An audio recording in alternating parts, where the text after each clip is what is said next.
Olá a todos e todas, que a paz de Jesus permaneça em nossos corações. Hoje o tema trazido à nossa reflexão é a reencarnação, é um tema básico que, como somos todos da casa, conforme disse a Isabela, com certeza todos já temos um conhecimento extenso sobre o tema, já assistimos muitas palestras, mas é sempre bom a gente rever assuntos ainda aqui básicos, até para a gente ver como é que a gente está em relação à apreensão e à vivência desses ensinamentos.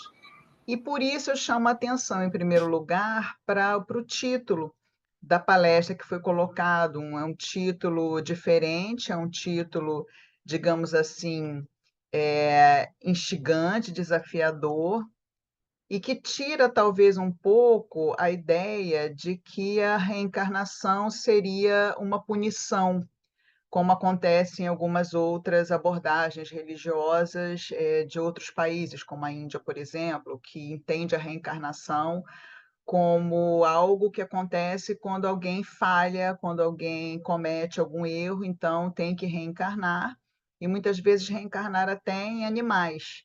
A gente sabe pela doutrina espírita, e Kardec deu um enquadre racional e científico a essa questão da reencarnação. A gente sabe, por exemplo, que isso não acontece porque o espírito não retroage, ele não perde as habilidades que tem, não tem que voltar a uma existência, digamos, inferior à que ele possui como homem, como mulher ou na condição humana. Então, o título da palestra hoje é esse: Reencarnação, Estratégia Pedagógica Divina. Eu, como professora que fui muitos anos e sempre atuando no meio da pedagogia e trabalhando essa questão do ensino-aprendizagem, eu acho que esse título, de fato, representa sobremaneira a visão espírita. Quer dizer, a reencarnação não é uma estratégia punitiva, ela é uma estratégia pedagógica, ela é uma estratégia educativa. E eu não posso deixar de lembrar a minha experiência, que eu quero compartilhar com todos os que estão aqui e que vão assistir depois a minha fala. A primeira palestra que eu assisti no Movimento Espírita, eu tinha quase 15 anos, foi uma palestra do Júlio César Sarroris, numa sexta-feira à noite, no Centro Espírita Seara Fraterna, ali na Rua Bento, Lisboa. E foi exatamente sobre reencarnação. E eu até hoje eu tenho uma lembrança muito vívida, porque para mim foi uma experiência tão transformadora num nível profundo que eu nunca mais esqueci, nem a hora, nem a circunstância. E eu me lembro, se eu fechar os olhos, principalmente, eu consigo me ver adolescente ainda sentadinha lá no salão de Seara Fraterna, assistindo a palestra do Julinho. E o que que me marcou tanto? Toda a minha curta vida, que foi uma vida difícil até então, uma infância complicada, que eu não vou aqui detalhar, mas uma infância muito difícil, muito complicada, e uma dúvida, eu sempre tinha dúvida, qual a razão de eu ter passado por tudo aquilo, qual a razão de eu ter essa família, essas pessoas, qual a razão, eu queria muito saber. E a minha formação era católica, mas o padre não tinha explicação para mim. Quando eu perguntava para o padre, depois de ter feito catecismo, eu cheguei a entrar num grupo jovem, logo depois do catecismo a gente era convidada a entrar na juventude católica. Mas o padre não tinha explicação, então eu perguntava para ele qual a razão de eu ter nascido nessa classe social, nessa condição, nessa família, e ele só dizia assim para mim: minha filha, isso é um mistério divino. Então, adolescente é muito impulsivo, eu fiquei muito indignada de ser um mistério divino, ou então outra resposta que a gente ouvia, e ainda se faz, né, com muita frequência, que é assim porque Deus quer que seja. Então, vocês imaginem para uma jovem que sempre sofreu desde que se entende por gente, né, imaginar que está sofrendo porque Deus quis, também é uma violência, era uma coisa agressiva. Então, eu acabei deixando, né, a igreja, por um tempo fiquei sem religião, até que a mediunidade me levou à casa espírita e a minha primeira palestra que eu assisti foi sobre esse tema. Então, ele é um tema muito grato para mim. Vamos começar então a abordá-lo, né, tendo feito essa introdução. Primeiro, entender esse pedagógico, que eu acho muito importante. Então, eu trouxe aqui uma breve introdução para a gente compreender essa expressão, para ficar bem claro para nós o que que seria estratégia pedagógica. Então, quando a gente fala pedagógico ou pedagógica, no caso de estratégia, a gente está querendo falar educativa. Então, a reencarnação é uma estratégia ou uma forma, né, um recurso, digamos assim, educativo que Deus se utiliza. Mas o que que é educação? A educação, numa abordagem, por exemplo, psicológica, a educação ela é um processo de desenvolvimento cognitivo, emocional e comportamental do espírito. Claro que eu aqui mudei o conceito, que é um conceito disponível em dicionários de pedagogia, de filosofia ou de psicologia, e coloquei esse espírito porque, na verdade, ali estaria do sujeito, do indivíduo ou do homem. Mas como nós estamos aqui num lugar espírita, né, num fórum espírita, eu coloquei do espírito. Então, educar-se ou passar por um processo educativo é desenvolver-se. Desenvolver a parte do pensamento, da memória, de todas as nossas habilidades cognitivas, a parte das nossas emoções e também os nossos comportamentos, a forma como nós agimos. A educação, de uma maneira geral, quando nós consideramos uma existência na Terra, por exemplo, ela pode ser informal e formal, e envolve um processo que a gente chama de ensino e aprendizagem. O que que é uma educação informal? É esse processo de desenvolvimento de todas as nossas habilidades que acontece toda hora, todo momento, em qualquer espaço. Então, existe a educação informal que se dá na família, quando a gente nasce, na qual nós somos informados de tudo que é pertinente à vida em sociedade. Ali nós recebemos os primeiros ensinamentos sobre como nos comportar, sobre a questão dos valores.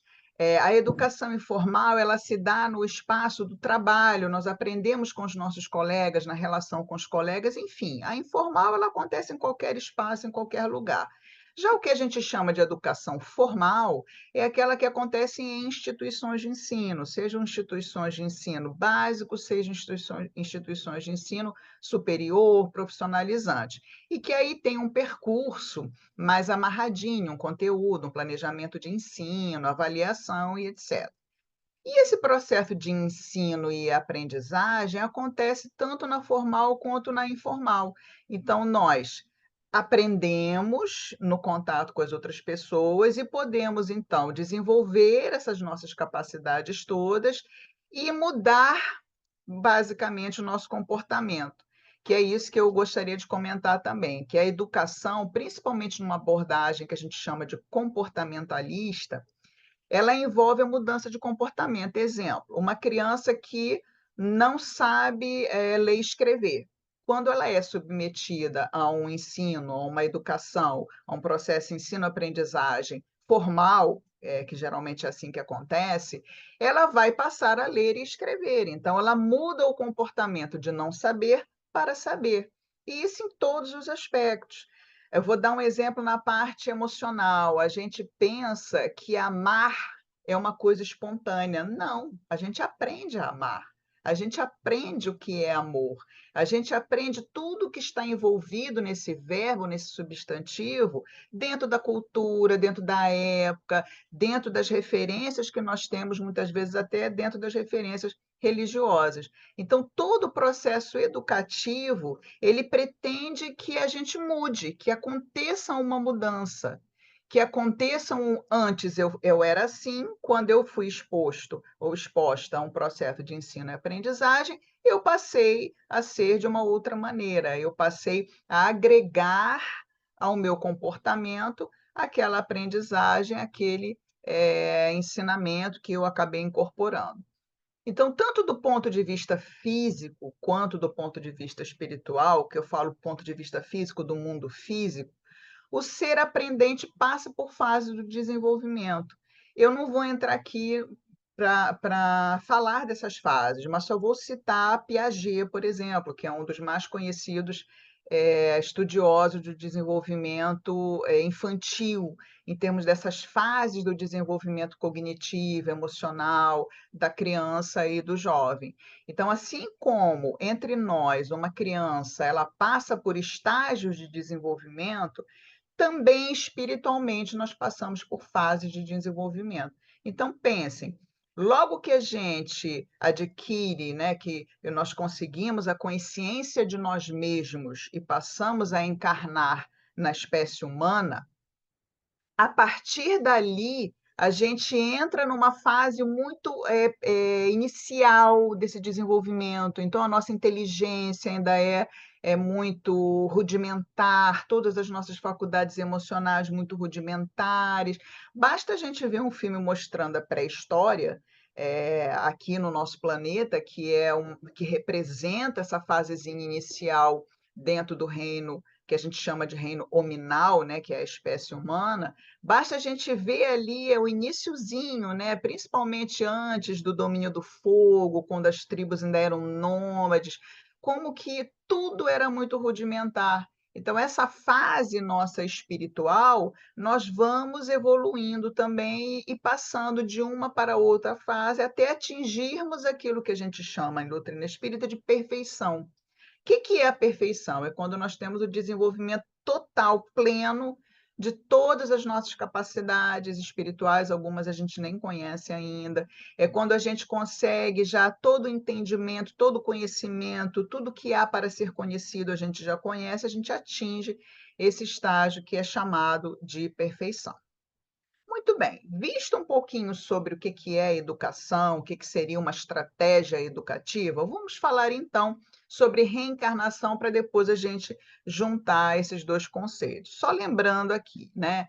Reencarnação. No Livro dos Espíritos, há questões que falam de encarnação e reencarnação. Então, esses dois processos, para nós, eles estão, claro, interligados. Não dá para falar de um sem falar do outro. Então, qual é o objetivo da encarnação ou da reencarnação?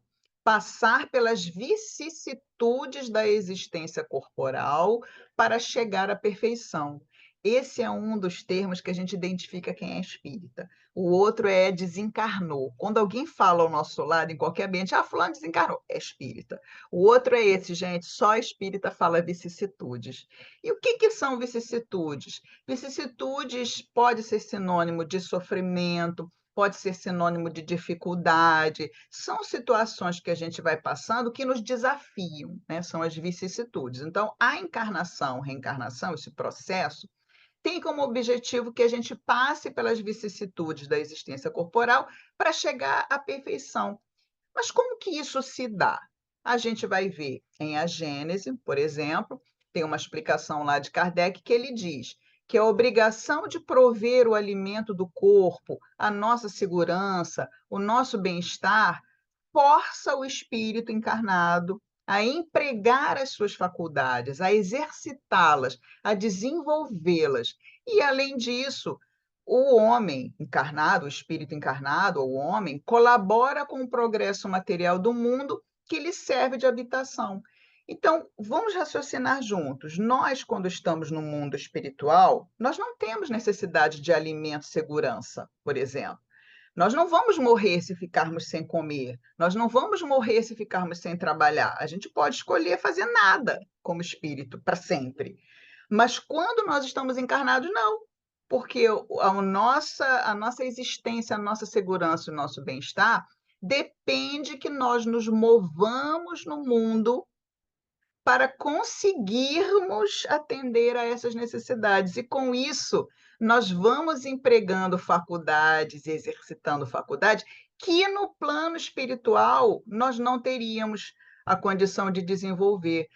Essas vicissitudes que fala o Livro dos Espíritos seriam todas essas circunstâncias que, quando nós estamos encarnados, nos fazem procurar desenvolver as nossas habilidades, aprender para atender a essas nossas necessidades. E com isso a gente colabora também com o progresso material do nosso mundo.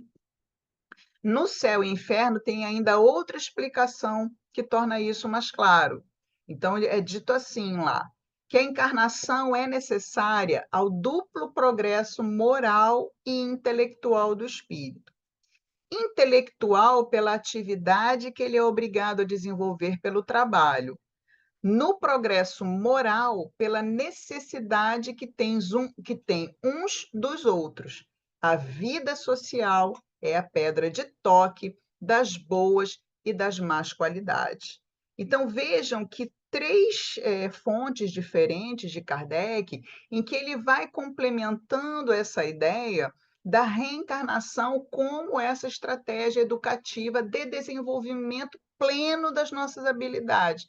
Aí vocês poderiam se perguntar, como me perguntou meu filho uma vez, por que que Deus não fez de outra maneira?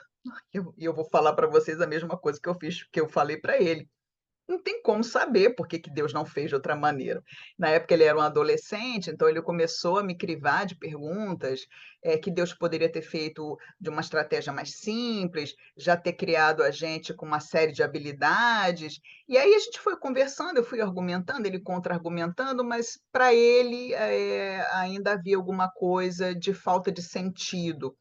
Que isso é importante a gente lembrar também. A reencarnação faz sentido para nós, mas vocês devem conhecer pessoas, amigos e conhecidos, para as quais vocês tentaram explicar a ideia da reencarnação e que a pessoa não viu sentido nessa ideia. Há, inclusive, eu gosto de falar isso nos meus estudos, um filósofo que eu admiro muito, um filósofo francês chamado André Comte Sponville, eu já li algumas obras dele, e que ele tem num dos livros dele uma afirmativa assim, que a reencarnação ele considera a ideia mais absurda que ele já teve oportunidade de entrar em contato. E é uma pessoa inteligentíssima, uma pessoa que tem textos, inclusive ele tem um livro muito interessante chamado O Pequeno Tratado das Grandes Virtudes, que eu também uso, ele fala sobre virtudes, né? E eu uso, às vezes, as colocações filosóficas que ele traz, a contribuição filosófica também nos estudos, quando eu falo sobre uma ou outra virtude, ou sobre todas elas. Mas para o André Comte Sponville, assim como para outras pessoas, a reencarnação não faz sentido nenhum, mas para nós faz. E para nós faz justamente por isso, porque a gente sabe que, considerando um Deus que é suprema justiça, suprema bondade, supremo amor, não poderia haver privilégios. Se estamos nós aqui no mundo, cada um numa situação melhor ou pior nesse mundo, em termos de bem-estar, em termos de saúde, em termos de todos os aspectos, e somos todos filhos de Deus, a unicidade da existência é algo que não é compatível com a ideia da justiça. E as pessoas que não admitem a reencarnação acabam falando o que o padre me falou: "Ah, minha filha, é vontade de Deus, ah, isso é um mistério", porque não sabem explicar a diversidade que existe, das condições de felicidade e infelicidade no mundo. Então a gente sabe que a reencarnação é essa estratégia que Deus criou para que nós pudéssemos passar por esse processo evolutivo que todos chegaremos, todos. A pior pessoa que a gente considera hoje, moralmente falando, ela um dia vai alcançar a perfeição como todos nós. O que eu quero chamar atenção nesse último trechinho do Céu e Inferno é sobre essa divisão que ele faz aqui de progresso moral e progresso intelectual, que eu já vou desenvolver um pouquinho mais, quer dizer, essa necessidade que nós temos uns dos outros para desenvolver, principalmente algumas habilidades, a paciência. Como que eu vou desenvolver a paciência sem o contato com as outras pessoas? A compaixão, a empatia. Então, há determinadas habilidades, virtudes, competências emocionais que eu só consigo desenvolver no contato com as outras pessoas. E aqui a gente vê, então, o papel do esquecimento do passado nessa estratégia pedagógica, para nós aprofundarmos um pouquinho mais. Poderíamos, então, nos perguntar, como já nos perguntamos certamente uma vez, mas por que que a gente não pode ficar no plano espiritual? A gente não progride lá? A gente não se aperfeiçoa no plano espiritual? E eu já vou mostrar alguns casos aqui. Claro, a gente progride no plano espiritual, a gente sabe disso, a literatura é cheia de exemplos nesse sentido, a literatura espírita. especialmente subsidiária. E Kardec fala isso também, que a gente no plano espiritual pode se arrepender, a gente pode identificar os próprios erros, isso é um processo de aprendizagem, de crescimento. Então, se a gente progride no plano espiritual, por que que a gente precisa encarnar, reencarnar? E aí entra o papel do esquecimento do passado. Além de tudo que já foi dito até agora, das obras básicas, a gente, na verdade, reencarna para tratar algumas questões que a gente precisa aprender para esquecer. Do contrário, nós não conseguiríamos avançar na nossa ensino-aprendizagem. Vou dar um exemplo aqui. Com o esquecimento do passado, a gente tem a oportunidade de conviver com a diversidade espiritual, com a diversidade humana. Como assim? A gente sabe que quando a gente está do lado de lá, no plano espiritual, nós nos reunimos em famílias espirituais pela afinidade que nós sentimos, pela simpatia mútua. Ora, como nós vamos conviver com pessoas diferentes que a gente possa trabalhar determinadas virtudes, como a tolerância, a empatia, a compaixão, se nós nos lembrarmos de quem é a nossa família espiritual o tempo inteiro, ou se nós ficarmos restritos a essa família espiritual lá do outro lado. Não tem como. Então a gente encarna para esquecendo qual é essa nossa famíliazinha que a gente está ali, né, pela afinidade, pela simpatia, para conviver com pessoas diferentes, para conviver com pessoas, inclusive, em estágios de desenvolvimento espiritual diferentes, em vez de ser só aqueles que a gente considera que são iguais a nós. Então, o esquecimento do passado nos dá essa possibilidade. Outro exemplo, a aquisição e desenvolvimento de novas habilidades e aptidões. Então, se eu, em algumas existências, eu fui muito ligado às artes e eu preciso aprender e desenvolver novas habilidades, eu, no plano espiritual, fica mais difícil eu me desapegar disso, porque aquilo está muito na minha memória, tudo que eu sei sobre artes. Imagina que eu sou um músico muito talentoso, né, muito habilidoso, tive várias existências na área da música. Então, lá na espiritualidade, se eu tentar aprender algo lá, lembrando de toda a minha experiência no passado, vai haver uma certa dificuldade. Imaginem, por exemplo, uma pessoa passar de uma aprendizagem no campo da música para o campo da física. Totalmente diferente. Então, pode ser que lá do outro lado, nos primeiros momentos, a pessoa até desista. Ah, não, não vou ficar aprendendo isso não, porque música é muito melhor. E aí o que acontece? A gente reencarna, a gente esquece que foi músico. E aí reencarna com um projeto, com uma proposta de ter acesso ou o nosso pai vai ser, ou nossa mãe vão ser pesquisadores ou professores de física, ou a gente no colégio vai ser tocado por um professor que vai ensinar física, a gente vai ter aquela memória inconsciente de que a gente planejou, ter esse contato com a física e pode desenvolver uma aptidão diferente.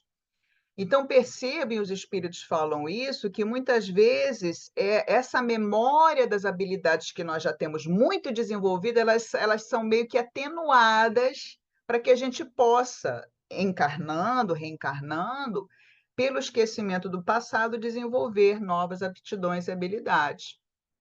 Essa aqui é autoexplicativa, né? A harmonização com desafetos do nosso passado espiritual. É muito mais difícil, principalmente tendo em vista determinada fase desse nosso desenvolvimento, que a gente consiga se harmonizar com um desafeto, e aqui leia-se inimigo, mas eu acho inimigo uma palavra muito pesada, então eu acho mais interessante colocar desafeto. Então, vamos imaginar a gente lá no plano espiritual, encontra com uma pessoa e lembra de tudo de ruim que a pessoa fez para a gente ou que nós fizemos para as pessoas. É muito difícil a gente conseguir se harmonizar. Então, vamos imaginar, vamos inverter, né? Que a gente sempre fala de alguém fazendo mal para a gente, mas vamos imaginar que a gente lembre que fez um mal horrível para aquela pessoa, envolvendo homicídio, envolvendo um abuso de qualquer natureza. A vergonha que a gente vai sentir, toda vez que a gente encontrar com aquela pessoa, vem aquelas imagens e a gente fica envergonhado de ter feito aquilo, todo mundo, inclusive, sabendo o que a gente fez. O que que acontece? A gente volta. O esquecimento do passado, ele faz com que a gente não lembre nem o que a gente fez para as pessoas e nem o que as pessoas fizeram para a gente. Então isso torna mais fácil a nossa harmonização com os nossos desafetos. O esquecimento do passado é, então, necessário para o processo dessas e de outras novas aprendizagens. Pare para fazer uma reflexão depois, quando vocês tiverem um tempinho sobre isso. Se nós não encarnarmos e não esquecermos, fica mais difícil a gente. Eu não diria que fica impossível, mas fica mais difícil. Deixa eu dar um outro exemplo em relação à própria circunstância do status social, né, do nosso mundo. O desenvolvimento de uma virtude que é a humildade. Então, se eu continuo lembrando que eu fui uma pessoa que eu tive um status social elevadíssimo numa outra vida, e eu encarno sem esquecer isso, como que eu vou passar por uma vida mais simples, que eu preciso dela para desenvolver a humildade e outras questões, se eu tiver essa lembrança? É complicado conseguir fazer isso. Então, o esquecimento do passado, a gente encarna para esquecer, porque o esquecimento do passado, ele é necessário para nós aprendermos coisas novas, seja no ponto de vista cognitivo, seja do ponto de vista emocional, seja do ponto de vista comportamental. Aqui eu trago alguns casos, tá? Vou trazer 3 ilustrações de livros que todos nós conhecemos. O caso Laura, que está no livro Nosso Lar. Laura é a mãe de Lísias, do amigo que André Luiz fez na colônia. Então, Lísias leva André Luiz para ficar na casa dele e ele conhece a mãe, a que havia sido mãe de Lísias na última encarnação. Então, a história de Laura qual é? O marido de Laura desencarnou e ela ficou na Terra. Depois de 18 anos, ela desencarna e se junta a ele em Nosso Lar. Quando eles estavam lá em Nosso Lar, eles começaram a trabalhar, estudar juntos, aí os filhos foram desencarnando, Lísias e outros, né, foram se somando ali aquele grupo familiar, era tudo alegria. Só que, segundo ela, o passado chamava contas para que o futuro se harmonizasse com a lei eterna. Então, eles começaram a ter vagas lembranças do passado e aquilo passou a perturbá-los. Eles foram, então, submetidos a um processo lá, que é feito em determinados departamentos do nosso lar, num processo de lembrança das 3 existências anteriores que abrangiam 3 séculos. Eles então, diante dessas memórias, eles observaram quão grande era o débito deles em relação ao planeta e as questões ali, e resolvem então reencarnar. O marido de Laura já tinha reencarnado primeiro, então ele era, à época do livro, uma criancinha de 3 anos reencarnada, né, numa determinada família. E ela estava se preparando para reencarnar em outra família, porque o planejamento era que eles se encontrassem futuramente e constituíssem novamente uma família. Então, Laura participou dos processos que eles fazem lá de preparação para o reencarne. E ela diz que a decisão de reencarnar é sempre uma decisão muito importante para o espírito. E eles sentem medo. Assim como a gente tem medo de desencarnar, que é um medo muito relacionado, no nosso caso, até um instinto de sobrevivência, quem está do outro lado tem medo de voltar. Mas por quê? Olha aí, ela temia ceder às tentações do mundo com esquecimento temporário e acabar por repetir o passado. Como ela não contaria com a vibração elevada da colônia, de Nosso Lar, de todo aquele ambiente, ela receava ser vencida pelo egoísmo. Então, vejam que interessante esse comentário da Laura. Ela lá evoluiu? Sim. Ela e o marido dela, o Ricardo, evoluíram, aprenderam, eles tinham um montão de hora de bônus hora, né, que é aquele reconhecimento do trabalho que é feito pelas pessoas lá, não há dinheiro, né? Em Nosso Lar há essa forma de registro, né, do trabalho da pessoa que é chamado de bônus hora. Eles tinham milhares de bônus horas, porque trabalharam muitos anos em favor do próximo, aprenderam.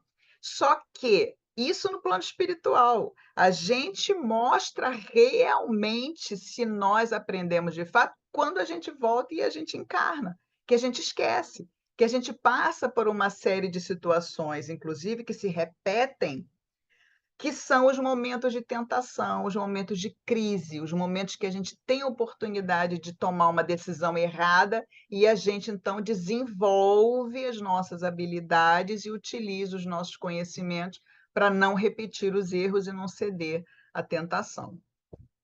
Um outro caso também que tem no livro Os Mensageiros é um livro sobre, a questão da mediunidade, basicamente, lá há alguns exemplos de espíritos que se prepararam, aqui numa outra visão, né, e que voltaram e falharam.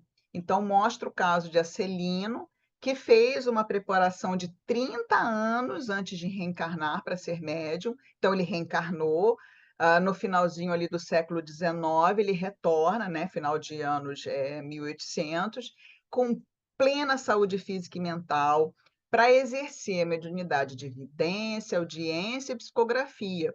E ele acaba descumprindo todas as realizações que ele prometera. Ele transforma a mediunidade em fonte de renda material e deixa o serviço do evangelho em segundo plano. Por fim, a mediunidade para ele vira uma fonte de palpites materiais e de baixos avisos, e ele é abandonado pela espiritualidade superior, desencarnando numa situação de muito sofrimento, de muita perturbação. Então, reparem que a gente evolui lá no plano espiritual, a gente progride no plano espiritual, porque você vê, ele passou por um curso de 30 anos, ele aprendeu muita coisa, mas a hora do vamos ver, a hora em que a gente de fato vai usar o ensinamento que a gente aprendeu num plano mais intelectual, num plano que nós não estamos sujeitos a determinadas pressões sociais e a determinadas pressões até do próprio corpo físico. E ele acabou cedendo à questão da tentação ligada ao dinheiro. Ele não veio para isso, percebam, ele veio com uma programação. E outra coisa importante a gente lembrar, com relação a essa estratégia pedagógica, a gente vem com um planejamento que não é rígido, que não é inflexível. E a gente vai fazendo escolhas aqui quando a gente está encarnado, que podem alterar o planejamento para melhor e podem alterar o nosso planejamento, como no caso dele, para um fracasso total da existência, né. Então, ele não retroage, ele não regride espiritualmente, mas em relação àquela existência, ele acaba falindo terrivelmente. Outro olhar, né, sobre esse processo, aqui o instrutor Félix, o caso do instrutor Félix, que está no livro Sexo e Destino. O irmão Félix, quem leu o livro, né, quem não leu, eu, recomendo muitíssimo a leitura, porque eu mesma já li esse livro acho que umas 3 ou 4 vezes, toda vez que eu leio eu me emociono muito, é um livro que me move de uma maneira muito intensa. E o irmão Félix é o instrutor espiritual na história. E desde muitos anos ele era o superintendente de uma importante casa socorrista ligada a Nosso Lar, ligada à colônia Nosso Lar. Então havia, se não me engano, é Almas Irmãs o nome dessa casa socorrista. E ele há muitos anos ele era conhecido lá por esse trabalho e famoso por sua bondade, por sua paciência, sendo conhecido como o apóstolo da abnegação e do bom senso. No finalzinho do livro, durante a recordação de uma existência anterior dos envolvidos naquele drama que o livro apresenta, percebe-se que o grande responsável pela queda de uma das personagens daquele grupo e que deu início a essa série de eventos dolorosos, eles não conseguiam localizar, não estava entre os encarnados, não estava entre os desencarnados. E aí, para surpresa e choque de todos os que estavam ali, Félix se apresenta dizendo que aquele personagem que ninguém conseguia localizar, que havia sido responsável pela queda moral da Márcia, era ele. Ele então diz que ele vai entregar a direção do instituto, que ele supervisionou durante tanto tempo, e vai se preparar para retornar à carne. Gente, quem lê o livro vai lembrar dessa parte. O André Luiz chora quando o Félix fala isso, porque ele, ele era uma pessoa tão admirada, ele era uma pessoa que tinha um magnetismo tão bom, tão humano, que quando ele admite que aquele malvadão da história, né, que aquele antagonista que foi responsável por tanto sofrimento era ele, as pessoas ficam sem ação. E qual a razão de eu ter trazido a história também do Félix aqui? É que para mostrar mais uma vez, a gente evoluiu no plano espiritual? Sim. Vejam que o Félix, ele conseguiu um progresso tão grande em termos intelectuais, cognitivos, ele passou de um algoz a um servidor, ele passou de um algoz a um apóstolo de abnegação. Ele evoluiu sim, cognitivamente, emocionalmente, na relação dele com os outros, se tornando uma referência, mas ele só vai provar se realmente esse conhecimento vai se fixar profundamente na personalidade dele, né, no eu profundo, voltando à existência material e convivendo com essas pessoas. Então, o livro termina com ele criancinha, renascendo naquele núcleo familiar, as pessoas, inclusive, de vez em quando vão lá para visitá-lo. E se Félix conseguiu ou não, a gente não sabe, porque esse livro é da década de 50, se não me engano, então ele hoje deve estar aí, sei lá, ele já deve estar com uns 70 e tantos anos de existência corporal, se ainda estiver encarnado. E deve ter passado por N desafios. Terá Félix conseguido? Ou terá conseguido com Félix o que aconteceu com a Celina? A gente não sabe, porque não há como acompanhar, né? Não há registro do acompanhamento dessa história. Mas isso acontece com todos nós. Nós, quando estamos na espiritualidade, né, entre vidas, né, nessa condição que Kardec chama de erraticidade, que é essa condição de espírito não encarnado, quando nós estamos nesse intervalinho, a mesma coisa acontece conosco. A gente se arrepende dos nossos erros, né? A gente faz aquele meia-culpa, poxa, na minha última existência, né? Eu deixei a desejar nisso e naquilo. Então a gente aprende, entra em cursos, ajuda as pessoas lá, entra em trabalhos, e aí resolve voltar. Nós estamos aqui agora, né? Nesse momento da volta com um planejamento que a gente fez lá do outro lado, que nós já modificamos. Seguramente nós já modificamos em um determinado ponto. Eu achei interessante que nós estávamos conversando antes de um pouquinho, né, antes de começar a reunião, e falando sobre envelhecimento e tal, e eu caladinha, porque não tem certos assuntos que não dá para a gente se estender, porque não haveria tempo, né? A reunião já ia começar. E aí houve um comentário que eu achei interessante, que diz assim: "Ah, o nosso tempo de vida, né, se a gente vai viver 90, 80 ou 70, isso já está determinado". Sim, mas a gente pode mudar. O André Luiz, por exemplo, antecipou, chegou lá como suicida indireto. Então, pode ser que a gente tenha dito assim: não, eu vou viver 90 anos, eu vou me alimentar direito, eu vou fazer exercício, né? E eu não vou ficar diabético, porque eu não vou cair de boca no açúcar. E aí chega aqui, a gente vai fazendo escolhas ruins, caindo em tentação. Esquecendo que a gente tem que cuidar do espírito, tem, mas tem que cuidar do corpo também. E aí pode ser que dos 90 que a gente tinha planejado e chegar, ó, bem, que alguém falou até de uma história, acho que foi a Clorian que falou de uma expositora que ela assistiu, não espírita, tá? Num outro contexto, e que era uma senhora de 93 anos inteiraça, né? Assim, independente. Imagina, 93 anos fazendo um estudo para uma plateia, seja de que tamanho for. Mas isso, vejam, é produto de escolhas que a gente vai fazendo, né? Se a gente escolher mal, a gente pode rasgar aquele e alterar totalmente aquele planejamento prévio. E aqui a metáfora, que eu gosto muito dessa metáfora, já que a gente está falando estratégia pedagógica, educativa, a metáfora da escola, que eu acho a mais bonita que Kardec usa. Eu não gosto da metáfora da prisão e não gosto da metáfora do hospital. Eu gosto desse simbolismo, né, do mundo e da encarnação como uma escola. Então, aqui nós estamos matriculados em classes diferentes, temos pessoas que convivem conosco, todos são nossos professores, né? Desde pais até amigos, nesse sentido de que sempre a gente tem alguma coisa a aprender ou alguma virtude a desenvolver com esses nossos professores. Temos os colegas, que são aqueles que têm a mesma idade, que a gente vai tendo contato, que têm o mesmo nível evolutivo que a gente, que tem afinidade com a gente. Aqui nessa escola a gente tem os alunos esforçados e os alunos preguiçosos e negligentes. Onde que a gente se encaixa? Né? Nós estamos nesse grupo ou no outro, ou um pouquinho de cada um. Quando a gente está encarnado, conteúdos e lições chegam para nós, como desafios, né, quer dizer, os conteúdos são as experiências que a vida vai trazendo, e as lições, muitas vezes, os sofrimentos que a vida vai trazendo, as dificuldades, para que a gente, então, mobilize todo esse nosso recurso que a gente tem do ponto de vista espiritual. Nessa escola, existem situações que nos chegam de reforço, de recuperação e, finalmente, de repetência.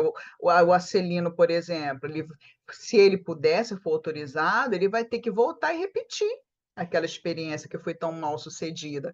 Mas, durante a nossa existência, a gente vai tendo oportunidade de reforçar as nossas aprendizagens, de fazer a recuperação, ainda em vida, daquilo que a gente faliu.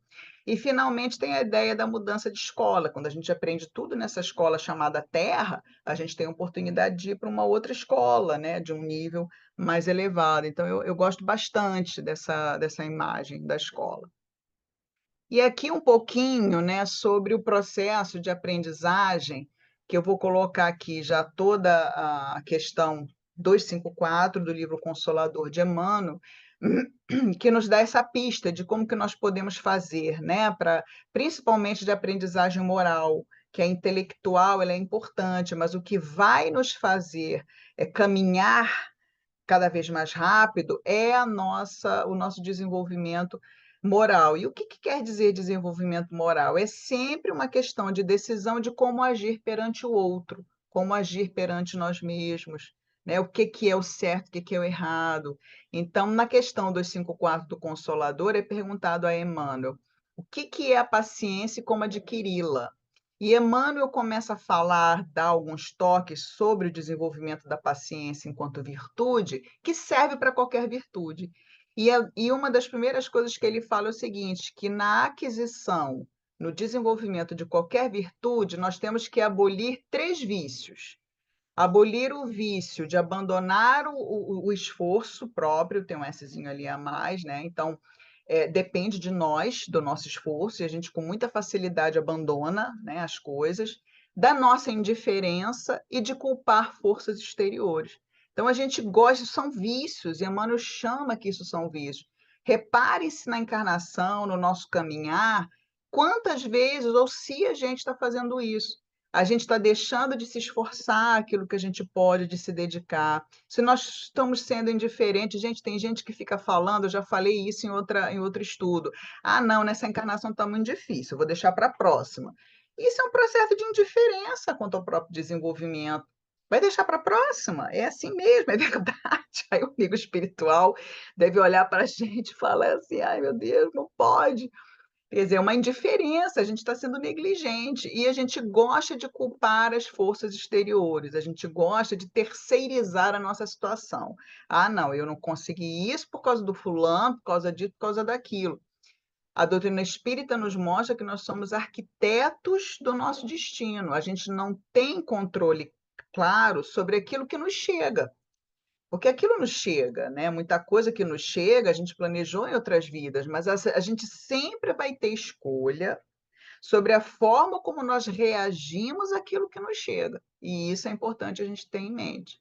Então, ele fala da disciplina de nós mesmos e da disciplina na continência de nossos impulsos inferiores, de orgulho, de egoísmo, todos os impulsos relacionados aos instintos, às sensações, que nós temos que construir em nós essa continência que depende dessa disciplina. Por fim, ele diz que o hábito faz a segunda natureza e que a disciplina antecede a espontaneidade. Muitas vezes eu ouço de companheiros que frequentam o movimento espírita há muito tempo, as pessoas às vezes começam a desanimar porque já estudaram muito, já escutaram todos os temas, e às vezes as pessoas falam assim: ai, nossa, está tão chato, eu não vou mais a toda reunião, não. Eu não vou mesmo, aquilo ali está, ainda mais que às vezes o expositor fala baixo, às vezes o expositor, a pessoa considera o expositor ruim, e a pessoa fica querendo abandonar as tarefas e os trabalhos. E aí, o que que eu geralmente digo para as pessoas? Eu falo assim: muda o foco, passa a ir para trabalhar. Exemplo, é uma reunião pública. Se você já tem 30 anos de estudo, já estudou para caramba, já sabe tudo aquilo, vai para trabalhar.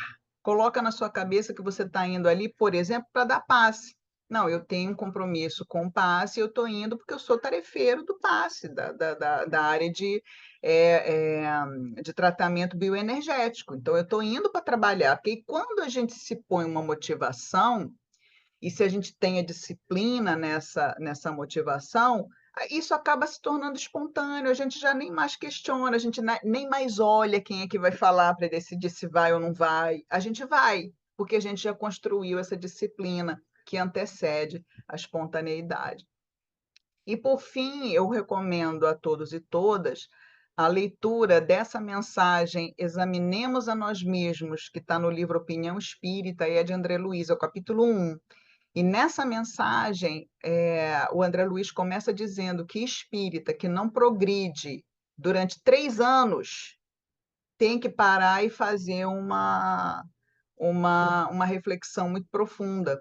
3 anos, imaginem só. E ali vocês vão ver que nessa mensagem ele faz um checklistzinho, paciência, ele vai colocando uma série de situações e perguntando para a gente. Nós estamos mais pacientes, nós estamos mais compassivos, a gente está mais frequente no trabalho do bem. Ele vai fazendo uma série de perguntas para a gente refletir.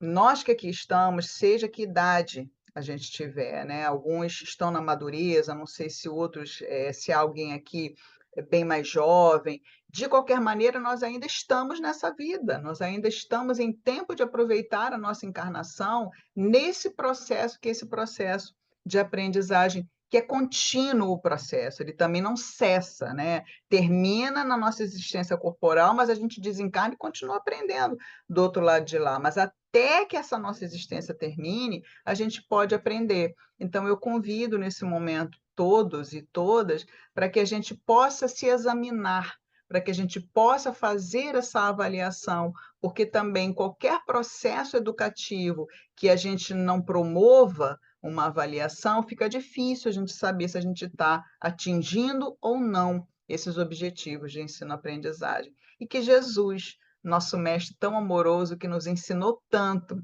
e que sempre nos colocou nessa posição de seus queridos alunos, seus queridos discípulos, porque mestre foi o único título que Jesus aceitou.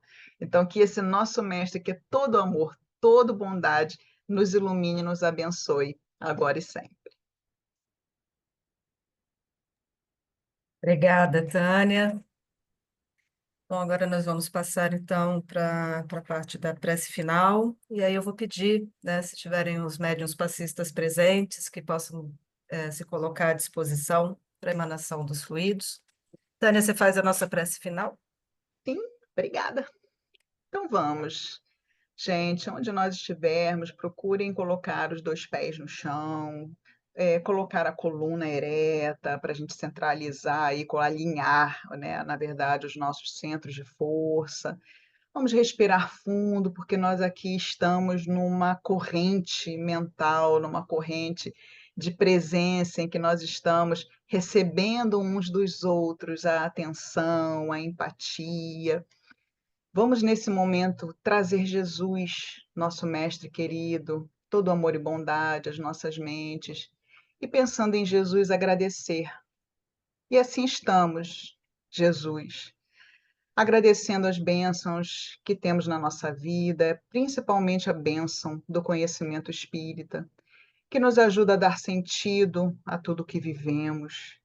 Auxilia-nos para que esse conhecimento que já possuímos possa se traduzir no nosso dia a dia, na mudança do nosso comportamento, seja do nosso comportamento verbal, seja do nosso comportamento interno, em termos de pensar, seja do nosso comportamento em atitudes, nas nossas ações. Que saibamos colocar nos mínimos gestos, nos mínimos comportamentos, a essência do teu Evangelho. Amor por nós, amor pela nossa vida, amor pelos nossos irmãos que caminham conosco, de todos os tipos, de todos os níveis de evolução, amor pelo nosso planeta. Que possamos honrar a condição de cartas vivas do teu Evangelho, onde quer que estejamos. Que nesse instante também, nessa corrente que nos une pelo coração, pelas vibrações, que possamos estender essa energia boa a todos aqueles que necessitam, a todos que estão passando por momentos difíceis e que precisam de fé, de esperança, de otimismo, de paz, que se sintam, portanto, pacificados. Assim como todos nós que aqui estamos. E com muita alegria, Jesus, nós encerramos essa parte ou essa reunião, lembrando da tua frase tão otimista para todos nós: no mundo passais por aflições, mas tende bom ânimo, eu venci o mundo. E temos a certeza que todos nós também venceremos. Permanece conosco, que assim possa ser. E assim, agradecendo mais uma vez a presença dos nossos amigos espirituais do SEAS, que possamos ter uma semana iluminada, cheias de energia, para seguirmos trabalhando, fazendo as nossas atividades, sempre com muita tranquilidade, resiliência e amor no coração. Graças a Deus. Obrigada a todos, tenham uma ótima semana. Gente querida, grata pela atenção. Até a próxima. Beijo grande. Beijo, gente.